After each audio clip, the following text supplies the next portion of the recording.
جو عثمان غنی رضی اللہ تعالیٰ عنہ کی بیوی تھی۔ ان کے انتقال کے بعد آپ صلی اللہ علیہ وسلم نے اپنی دوسری بیٹی ام کلثوم سے عثمان رضی اللہ تعالیٰ عنہ کا نکاح کرا دیا۔ تو ہجرت کے تیسرے سال آپ کی بیٹی کا بھی نکاح ہو رہا ہے، اور ہجرت کے تیسرے سال آپ صلی اللہ علیہ وسلم خود بھی 2 یا 3 نکاح کر رہے ہیں۔ ایک عمر فاروق کی بیٹی حفصہ رضی اللہ تعالیٰ عنہ، دوسرے خزیمہ کی بیٹی زینب رضی اللہ تعالیٰ عنہ۔ زینب بنت خزیمہ یہ وہی بیٹی ہیں یا وہی بیوی ہیں جن کا انتقال ہجرت کے 4 سال ہو گیا۔ تیسرے سال نکاح ہوا، 4 سال انتقال بھی ہو گیا۔ اور ہجرت کے تیسرے سال حسن رضی اللہ تعالی عنہ کی پیدائش ہوئی۔ حسن رضی اللہ تعالی عنہ علی رضی اللہ تعالی عنہ کے بڑے بیٹے ہیں۔ ہجرت کے دوسرے سال آپ نے دیکھا کہ یہاں پر فاطمہ رضی اللہ تعالیٰ عنہ کا نکاح علی رضی اللہ تعالیٰ عنہ سے ہوا، اور 1 سال کے بعد پھر حسن رضی اللہ تعالیٰ عنہ پیدا ہوئے ہجرت کے تیسرے سال۔ ہجرت کے تیسرے سال خواتین کے لیے پردے کا نظام بنا، پردے کا قانون بنایا گیا۔ اللہ تبارک و تعالیٰ نے خواتین کو پردہ کرنے کا حکم دیا۔ ابھی تک ہجرت کے تیسرے سال تک پردے کا حکم نہیں تھا۔ فطری طور پر جو خواتین جیسے پردہ کرتے ہیں ویسے پردہ تو ہوتا تھا، کیونکہ انسان کی فطرت میں ہی پردہ ہے۔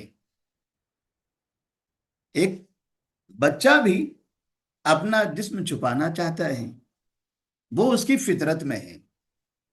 مرد بھی وہ بھی اپنے جسم کا ایک بڑا حصہ چھپانا چاہتا ہے، یہ بھی پردہ ہے۔ اس کے لیے انہیں حکم دینے کی ضرورت نہیں ہے، یہ ان کی اپنی فطرت میں ہوتا ہے، انسان کی طبیعت ہی ویسی ہے۔ عورتوں کے لیے بھی، عورتیں بھی اپنے جسم کے تمام اعضاء کو چھپانا چاہتی ہیں، وہ ان کی فطرت میں ہے۔ لیکن اس کے ساتھ ساتھ شرعی حکم بھی اللہ تبارک و تعالیٰ نے نازل کر دیا۔ تو شرعی حکم میں خصوصی طور پر یہاں چہرے کے پردے کا ذکر کیا گیا ہے کہ جسم کا پردہ تو کرنا ہی ہے، ساتھ میں چہرہ بھی چھپانا ہے، اسی کو حجاب کہتے ہیں۔ اور یہ جو آیت ہے اسے آیت حجاب کہتے ہیں۔ سورہ احزاب آیت نمبر 59، 1-60۔ اللہ تبارک و تعالیٰ فرماتے ہیں، یا ایوہ النبی قل لازواجک وبناتک ونساء المؤمنین، اے نبی صلی اللہ علیہ وسلم آپ کہہ دیجئے اپنی بیویوں سے، اپنی بیٹیوں سے اور مومنوں کی عورتوں سے۔ بیویوں سے کہیے، بیٹیوں سے بھی کہیے، یعنی آپ کے گھر میں جو لوگ ہیں، آپ کے گھر میں کون ہیں؟ بیویاں تھیں اور بیٹیاں تھیں۔ نبی کے گھرانے میں ان کے علاوہ اور کوئی نہیں تھے، بہنیں نہیں تھیں، ماں بھی نہیں تھی۔ نبی کے گھر میں جو عورتیں تھیں وہ عورتیں یا تو بیوی یا تو بیٹیاں۔ تو اللہ تبارک و تعالیٰ نے کہا، اے نبی صلی اللہ علیہ وسلم آپ اپنی بیویاں اور اپنی بیٹیوں سے کہیے، وَنِسَاءِ الْمُؤْمِنِينَ اور مومنوں کی عورتوں سے کہیے۔ اب مومنہ عورتیں چاہے اس میں ماں ہو، بہن ہو، بیوی ہو، خالہ ہو، چاچی ہو، کوئی بھی ہو، سب یدنین علیہن من جلابیبہن، وہ اپنے اوپر کپڑوں کو ڈال دے، اپنے چہرے کے اوپر سے، سر کے اوپر سے، سر کے اوپر کا جو کپڑا ہے وہ چہرے کے اوپر سے نیچے ڈال دے کہ اس طرح سے مکمل چہرہ ڈھک جائے۔ ذَلِكَ أَدْنَىٰ أَن يُعْرَفْنَ فَلَا يُؤْذَيْنَ، ذالک ادنی ان یعرفنا فلا یؤذین۔ فائدہ کیا ہوگا اس کا؟ اس کا فائدہ یہ ہوگا کہ پھر انہیں تکلیف نہیں دی جائے گی، انہیں اذیت نہیں پہنچائی جائے گی، نقصان سے یہ محفوظ رہیں گے، شر سے محفوظ رہیں گے۔ پردہ عورتوں کو شر سے، نقصان سے بچاتا ہے۔ تو اللہ تبارک و تعالی نے اس آیت میں پردے کا حکم دیا، اور یہ پردے والی آیت ہجرت کے تیسرے سال نازل ہوئی تھی۔ اس سے پہلے تک خواتین کچھ ایسی ہوا کرتی تھی جو چہرہ نہیں چھپاتی تھی، کیونکہ چھپانا واجب بھی نہیں تھا، حکم بھی نازل نہیں ہوا تھا۔ لیکن جب حکم نازل ہو گیا تب اس کے بعد سے خواتین نے چہرہ چھپانا بھی شروع کر دیا۔ اسی طرح سے ہجرت کے تیسرے سال نکاح سے متعلق ایک یہ حکم نازل کیا گیا کہ اب یہاں سے کوئی بھی مسلمان مشرکہ عورت سے نکاح نہیں کرے گا، کیونکہ ابھی تک کے نکاح مسلمان اور کافر کے ہوتے تھے، مسلمان اور کافر کے درمیان میں نکاح ہو رہے تھے، لیکن اب یہاں سے منع کر دیا گیا، لا تنکحوا المشرکات حتی یؤمننا، مشرکہ عورتوں سے نکاح مت کرو یہاں تک کہ وہ ایمان لے آئیں، اگر وہ ایمان لاتے ہیں تبھی نکاح کر سکتے ہو۔ جیسے آج کے زمانے میں آپ دیکھ رہے ہیں کچھ مسلمان ہیں جو کافر عورتوں سے نکاح کرتے ہیں، ان کی بیوی وہ کفر پر رہتی ہے، شوہر اسلام پر، شوہر مسلمان، بیوی کافر، بیوی ہندو۔ یہ جائز نہیں ہے۔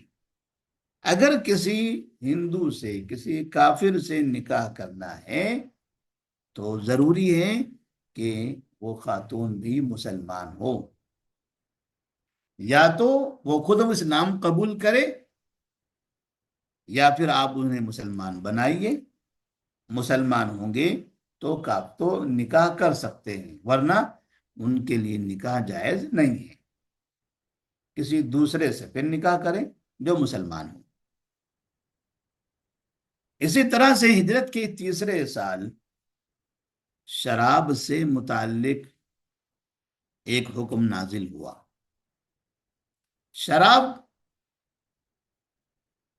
دنیا کے اندر ہر جگہ لوگ پیتے تھے، چاہے وہ ملک شام ہو، ملک یمن ہو، حبشہ ہو، ایسے ہی جزیر عرب، مکہ، مدینہ، طائف، یہ جتنے علاقے ہیں پورے جزیر عرب میں، یہاں بھی لوگ شراب پیا کرتے تھے، لیکن سب نہیں پیتے تھے، کیونکہ شراب یہ بری چیز ہے۔ کافر بھی اس کی برائی کو، اس کی خباثت کو سمجھتا ہے، انسان کی طبیعت اس سے نفرت کرتی ہے، لیکن پھر بھی پینے والے پیتے تھے۔ اللہ تبارک و تعالی نے ہجرت کے تیسرے سال شراب کے حرام ہونے کی آیت نازل کر دی۔ اللہ نے سورہ مائدہ آیت نمبر 90 میں یہ نازل کر دیا، یا ایھا الذین آمنوا انما الخمر والمیسر والانصاب والازلام رجس من عمل الشیطان فاجتنبوه لعلکم تفلحون۔ اے مومنو، بے شک شراب، جوا، بت پرستی، سہام بازی یعنی فال لینا، رجسن، گندی چیزیں ہیں، یہ سب رجس ہیں، من عمل الشیطان،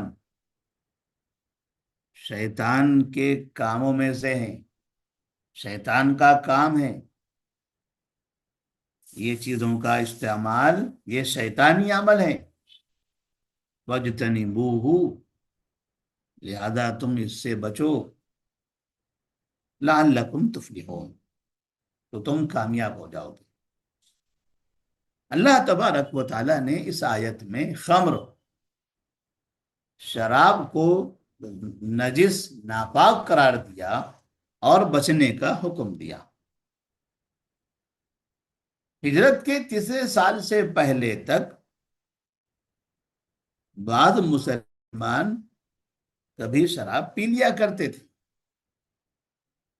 کافر تو پیتے ہی تھے، مسلمان بھی پیتے تھے، لیکن جب انہیں پتا چلا کہ اب شراب حرام کر دی گئی ہے، اسلامی قانون آ گیا ہے شراب کی حرمت پر، تب مسلمانوں نے مکمل طور پر شراب پینا بند کر دیا۔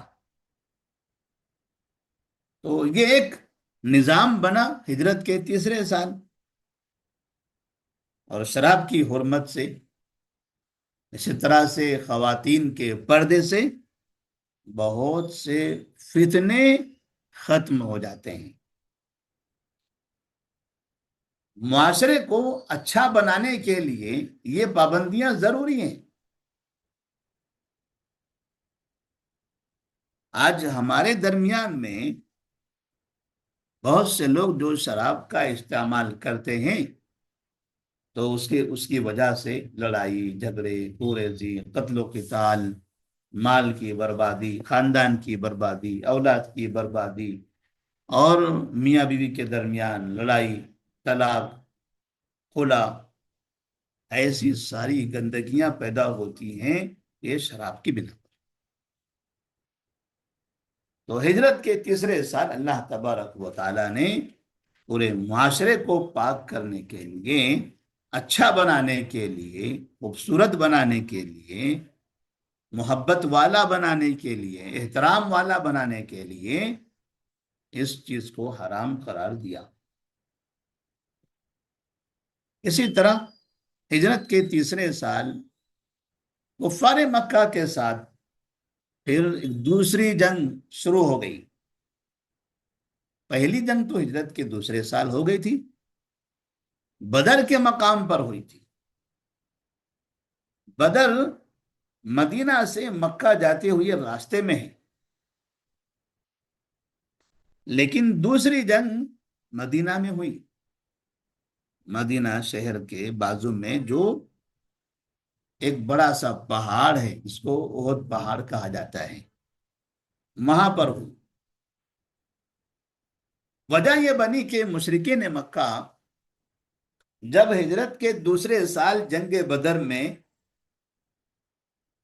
جنگ ہار گئے، شکست کھا گئے، ان کے بہت سے لوگ مارے گئے اور ان کے 70 لوگ قیدی بنائے گئے، تو انہیں غصہ آنے لگا کہ آخر یہ مدینہ کے مسلمان ہم پر غالب آئے کیسا، انہوں نے ہمیں جنگ میں کیسے ہرا دیا۔ انہیں ایسا لگتا تھا کہ ہماری ناک کٹ گئی، عرب میں ہماری بدنامی ہو رہی، ہم کہیں منہ دکھانے کے لائق نہیں رہ گئے، یہ مسلمانوں سے آپ ہار گئے، مدینے والوں سے آپ شکست کھا گئے۔ تو انہوں نے مدینے والوں کا بدلہ لینے کے لیے جنگ کی تیاری کر لی کہ اب ہم تیاری کر کے جائیں گے اور مدینے والوں کو سبق سکھائیں گے۔ اس تیاری میں سب سے آگے تھے ابو سفیان رضی اللہ تعالی عنہ، جو اس وقت مسلمان نہیں تھے، لہذا مال جمع کیا گیا، ہتھیار خریدے گئے، افراد کو تیار کیا گیا، سواریاں خریدی گئی، اور مکمل بڑے پیمانے پر تیاری ہوئی کہ بدر کا بدلہ ہم لیں گے، اور پھر مکے کا لشکر 3,000 افراد کے ساتھ یہ مدینہ منورہ پہنچ گیا۔ لشکر بہت بڑا تھا، 3,000 کی تعداد تھی، ہتھیار بھی بہت تھے، پیسہ بھی بہت تھا، سواریاں بھی بہت تھی، لہذا سیدھے احد پہاڑ کے پاس پہنچے اور 700 مسلمانوں نے احد پہاڑ کے دامن میں یہ 3,000 کے لشکر کا مقابلہ کیا۔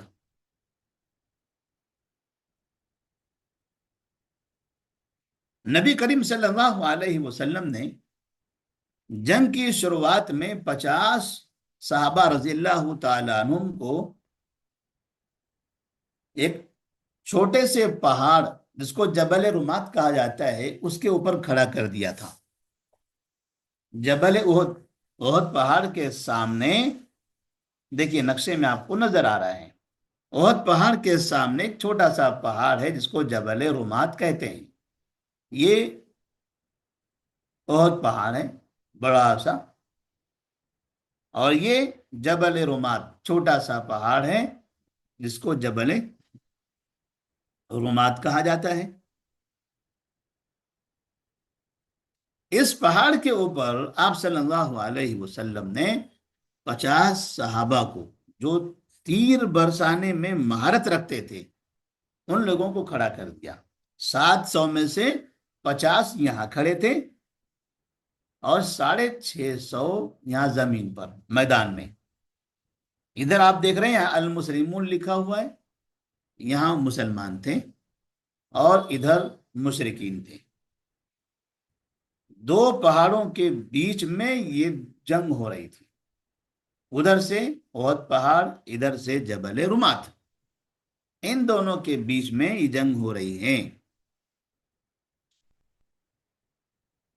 آپ صلی اللہ علیہ وسلم نے وہ 50 صحابہ سے کہا تھا کہ آپ اس پہاڑ کے اوپر کھڑے رہو، یہاں سے نیچے نہیں اترنا۔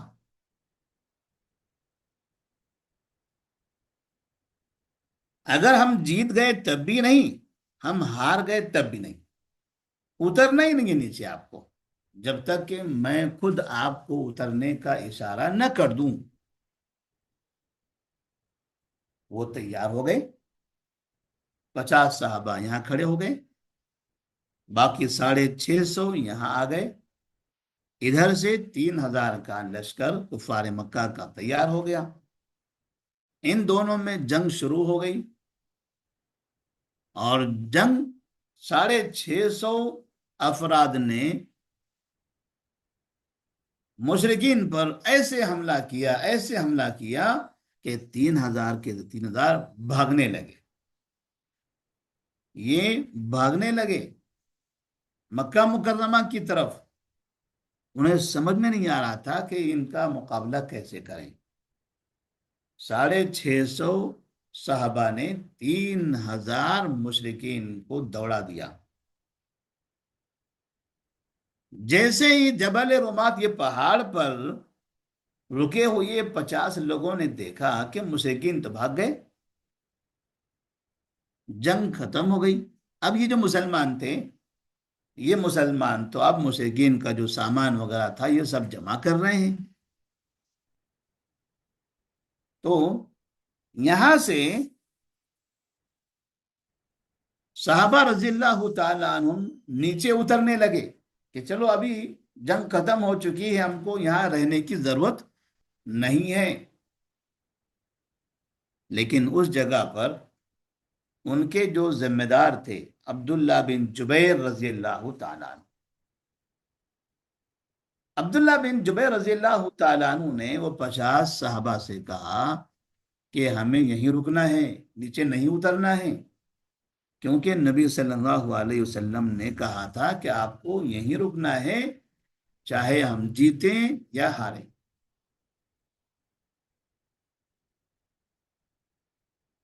لوگوں نے ان کی بات نہیں مانی۔ انہوں نے کہا کہ نبی کے کہنے کا مطلب یہ تھا کہ ہم مضبوطی سے جمے رہیں یہاں پر، اور مضبوطی سے جمے رہ گئے جنگ ختم ہونے تک۔ اب تو جنگ ختم ہو چکی ہے، مشرکین بھاگ رہے ہیں، تو اب ہمیں یہاں رہنے کی کیا ضرورت ہے، اب چلے جاتے ہیں نیچے اتر کر۔ لہذا 40 مسلمان نیچے اتر گئے۔ 10 عبداللہ بن جبیر رضی اللہ تعالیٰ عنہ جن کو ذمہ دار بنایا گیا تھا وہ، اور ان کے ساتھ 9، اس طرح مکمل 10 صحابہ یہیں رہ گئے کہ ہم تو نہیں اتریں گے جب تک کہ نبی ہم سے نہ کہہ دے۔ یہ یہیں پر رہے۔ مشرکین جو بھاگ رہے تھے، ان میں خالد بن ولید رضی اللہ تعالی عنہ بھی تھے، اور وہ مشرکین کے کمانڈر تھے۔ اس وقت وہ مسلمان نہیں ہوئے تھے۔ انہوں نے پیچھے مڑ کر دیکھا کہ یہ جبل رومات پر جو 50 تھے، اب اس میں تعداد کم ہو گئی ہے۔ تو چونکہ مسلمان یہاں تھے، ادھر تھے، یہ پہاڑ کے پیچھے سے انہوں نے اپنا لشکر واپس پلٹایا، اور ایسے آتے ہوئے پہلے یہ پہاڑ کے اوپر کے 10 لوگوں کو قتل کر دیا، اور پھر ایسے سیدھے گھوم کر، جس طرح سے آپ کو یہ تیر کا نشان نظر آ رہا ہے، ایسے اس پہاڑ کے پیچھے سے گھوم گھوم کے یہ سیدھے ادھر آئے، اور ادھر پیچھے سے مسلمانوں پر حملہ کر دیا۔ یہاں تو یہ سامنے تھا یہ حصہ، لیکن اب یہاں پر یہ ایسے گھومے اور ایسے پیچھے سے آ کر مسلمانوں پر حملہ کر دیا۔ مسلمان چونکہ جنگ جیت چکے تھے، جنگ ختم ہو چکی تھی، اس لیے ہتھیار وغیرہ وہ رکھ دیے تھے۔ اب وہ تیار نہیں تھے جنگ کے لیے، سامان رکھا جا چکا تھا، ہتھیار اتار لیا تھا انہوں نے۔ اور خالد بن ولید رضی اللہ تعالیٰ عنہ مشرکین کو ساتھ لے کر مسلمانوں کی غفلت کا فائدہ اٹھاتے ہوئے اچانک آتے ہیں اور پیچھے سے حملہ کرنے لگتے ہیں۔ تو جو اچانک حملہ ہونے لگا تو مسلمان پریشان ہو گئے، ادھر ادھر بکھرنے لگے، کیونکہ تیار نہیں تھے مقابلے کے لیے، سامان ہتھیار تو رکھ چکے تھے وہ لوگ۔ بس ابھی دوبارہ وہ تیار ہوتے جنگ کے لیے، اس وقت تک خالد بن ولید رضی اللہ تعالیٰ عنہ نے اپنا کام کر دیا، اور 70 مسلمان شہید ہو گئے۔ 10 تو وہ جو اس پہاڑ کے اوپر تھے، اور باقی 60۔ جنگ بدر میں 70 کفار شہید ہوئے تھے، جنگ احد میں 70 مسلمان شہید ہوئے۔ اس طرح کفار مکہ نے ہجرت کی تیسرے سال احد کے میدان میں مسلمانوں سے انتقام لیا، بدلہ لیا، اور 70 مسلمانوں کو شہید کر دیا۔ جب مسلمان پھر سے تیار ہوئے اور مقابلہ کرنے لگے تو پھر کافر بھاگ گئے، پھر پیچھا کیا، وہ دوڑتے چلے گئے۔ اس طرح سے اختتام پھر مشرکین کے بھاگنے پر ہی ہوا، لیکن درمیان میں تھوڑا سا نقصان ہو گیا، اور وہ نقصان جبل رومات پر ٹھہرے ہوئے افراد کی وجہ سے ہوا۔ جنگ احد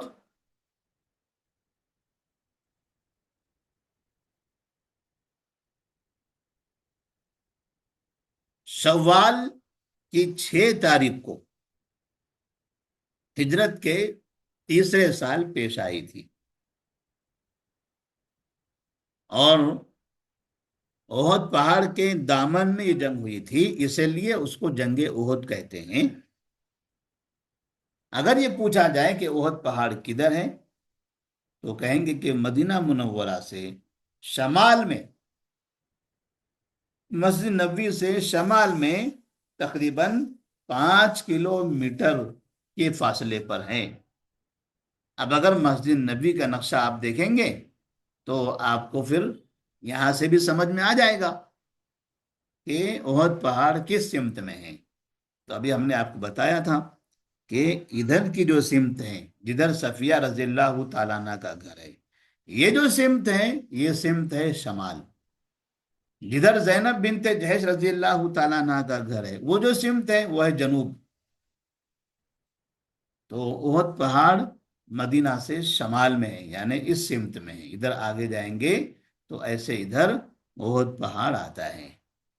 مسجد نبوی سے تقریباً 5 کلومیٹر کے فاصلے پر ہے۔ اس جنگ میں 33 کافر قتل ہوئے اور 70 مسلمان شہید ہو گئے۔ اس طرح سے ہجرت کا یہ تیسرا سال مکمل ہوتا ہے۔ پھر انشاءاللہ ہم ہجرت کے چوتھے سال کے واقعات آئندہ کے درس میں پڑھیں گے۔ السلام علیکم ورحمۃ اللہ وبرکاتہ۔